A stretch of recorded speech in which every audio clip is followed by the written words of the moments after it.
Assalamualaikum warahmatullahi wabarakatuh. Wah, Salam.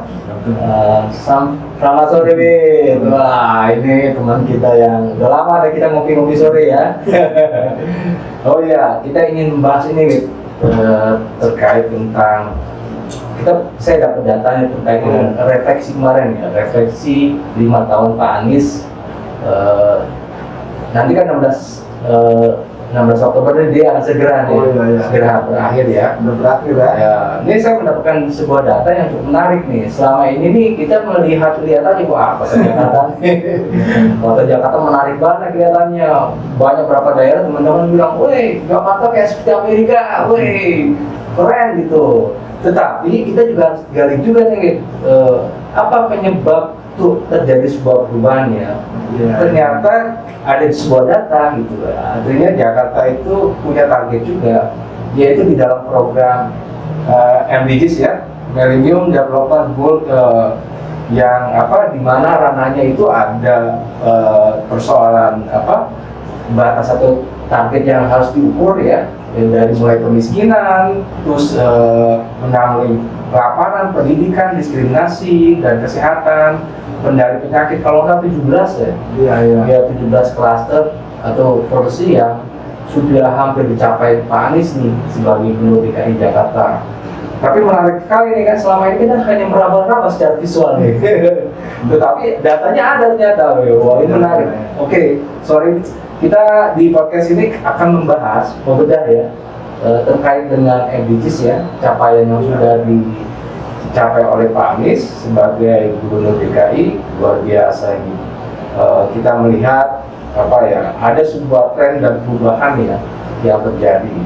Oke, kita langsung aja kali ya. Kita ingin melihat indeks pembangunan manusianya nih. Menurut lo tuh, namanya indeks pembangunan itu gimana sih ya di Jakarta? Itu kan kalau data kan hanya data ya, ya, mungkin data kuantitatif gitu ya. Memang DKI Jakarta itu namanya ibu kota ya, ibu kota, sumber daya manusianya juga mungkin lebih unggul gitu karena pinter ya. Banyak orang pinter ya. Tapi kalau banyak orang pinter, pemimpinnya nggak pinter repot juga ya. Bohongin dulu. Pemimpin juga harus bisa harus pinter juga ya. Jangan anak buahnya yang pinter.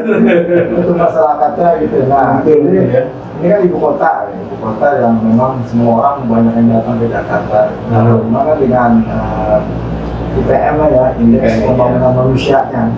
Ya, ini terlihat nih ada data indeks nih nasional nih. Ini di data BPS saya dapat ya, di khusus DKI tahun 2020 hingga sampai 2021 ya. Itu kalau melihat dari 2012 itu ada 67,70 ya persen ya. Lalu ini cukup signifikan nih melihat dari tahun 2015 itu terjadi kenaikannya hampir 80, 80 lebih, hampir mendekati 90. Wah, keren juga ini meningkatnya. Ini kemajuan DKI kelihatannya terletak pada kemenangan keindahan fisik, tetapi lebih pada kualitas demokrasi, pembangunan manusia, kesejahteraan rakyat dan kohesi sosial yang terus meningkat. Kalau saya lihat dari bicara soal Human Development Index ini, indeks pembangunan manusia, dan nanti kita trennya meningkat gitu ya.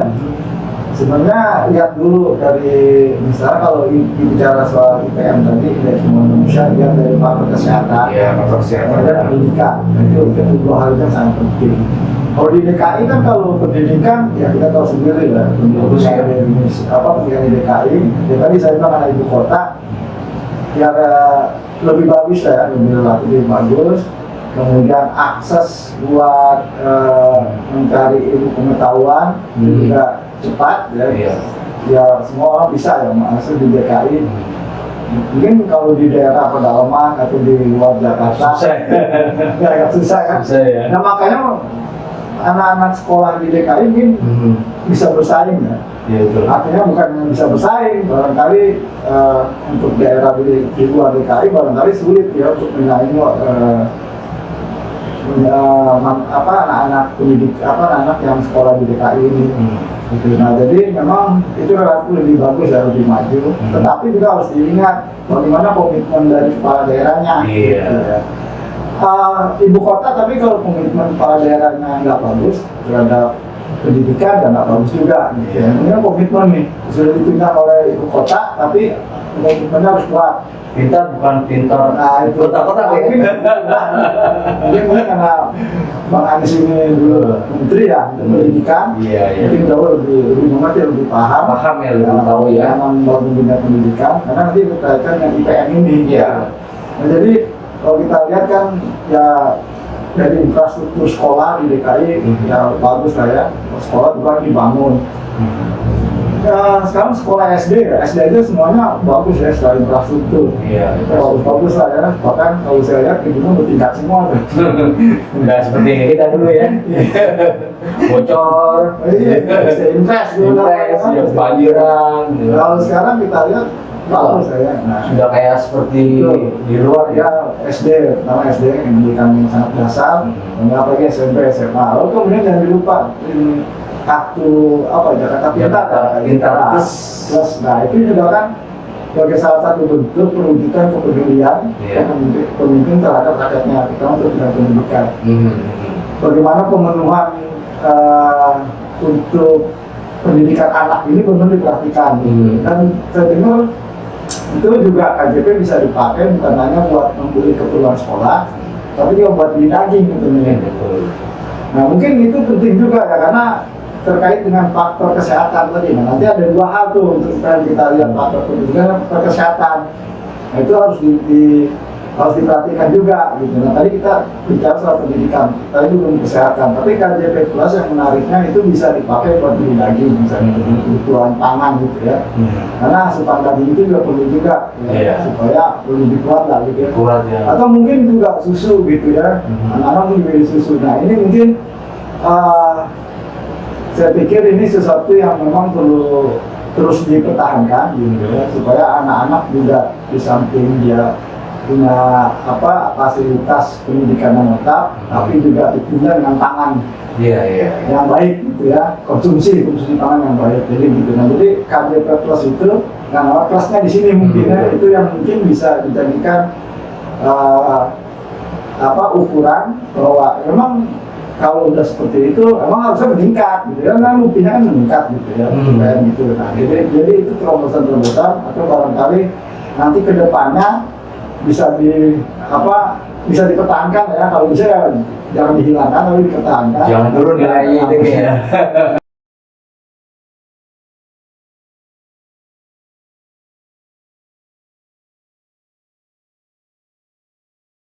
Oke, gimana Wid? Ya, jadi itu kan ada pro dan kontra, itu adalah demokrasi ya. Jadi demokrasi itu memang selalu seperti itu. Nah, tinggal tergantung bagaimana seorang leader menyikapi ini, gitu ya. Seorang pemimpin ini menyikapi, karena bagaimanapun juga tadi yang saya katakan, pemimpin itu punya pengikut yang banyak.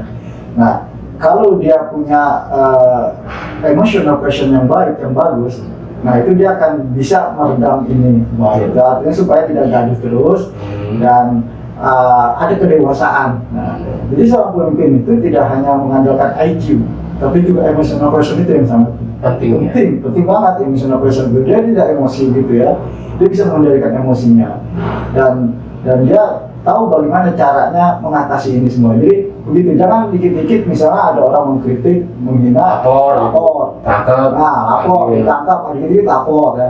Walaupun memang bisa, karena ada undang-undangnya kan, undang-undang ITE itu bisa. Tapi kan kalau itu selalu diterapkan, undang ITE yang diterapkan terus-menerus, artinya ini akan mengalami kemunduran demokrasi kita itu. Dan saya pikir memang itulah konsekuensi dari seorang pemimpin, ya. Dia dihina, dicaci maki, itulah pemimpin. Sebenarnya semakin dicaci semakin jelek kan dia familiar, semakin familiar ya. Nah, angkanya ya. Artinya begini, saya lihat kelebihannya Bang Anies, dia bisa memanfaatkan momentum itu. Artinya ketika dia dicaci maki, ketika dia dihina, ketika dia direndahkan, itu adalah sebuah momentum untuk bagaimana dia bisa menarik simpati. Jadi maka itu perlu kecerdasan luar biasa Iya. ya. Jadi ya tidak semua orang bisa seperti itu. Dan dalam bentuk ini Tapi kali kuncinya ya. memang tadi sekali lagi dia memiliki emotional quotient. Bagus ya. Ya itu sangat bagus. Artinya orang tadi yang bilang semakin dicaci maki, semakin dia dihina, maka semakin banyak orang yang bersimpati.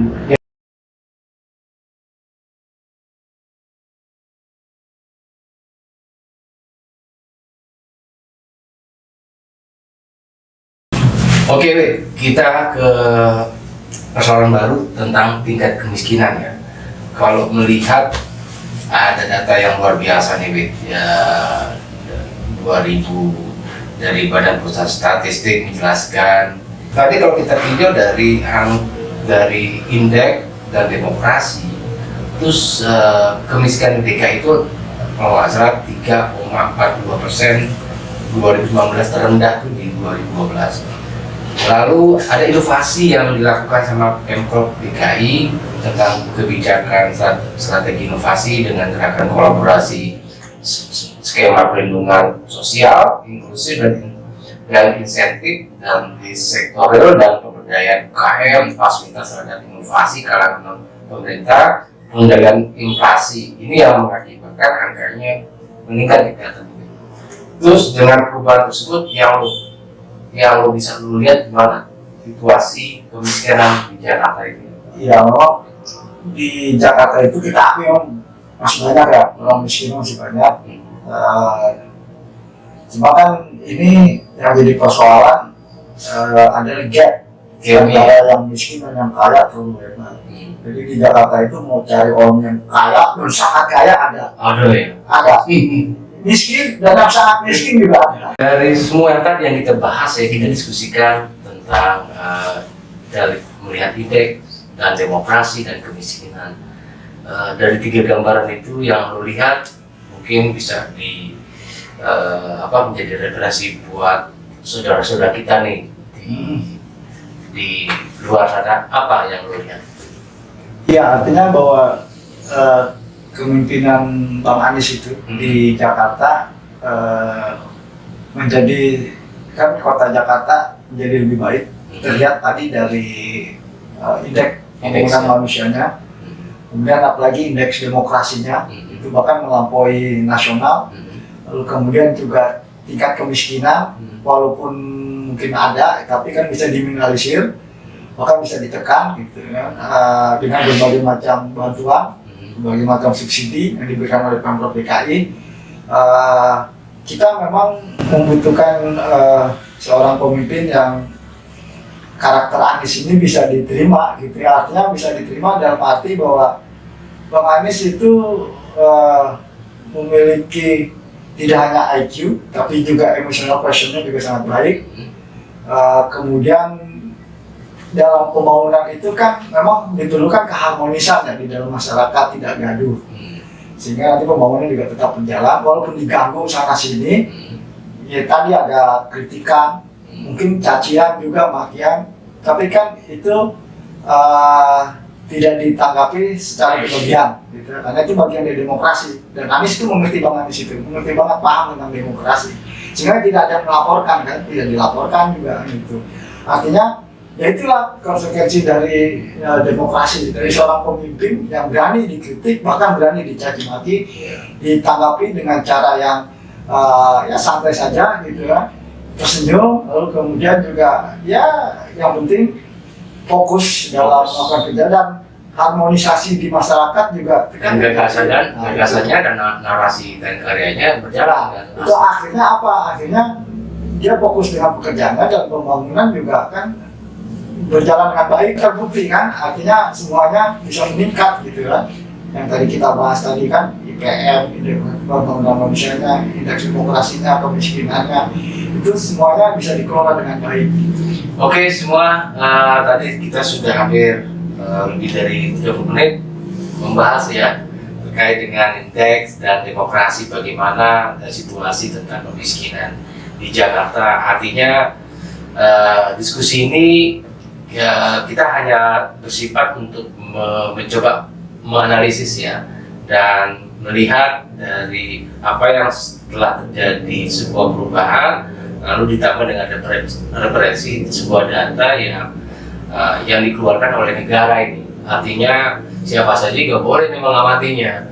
Dan inilah contoh yang sebaiknya kita lihat ya, seorang pemimpin kita di daerah ngapain aja sih ya, seharusnya seperti ini ya, bukan narasi yang lain gitu ya. Artinya kita baca dengan berbasis data.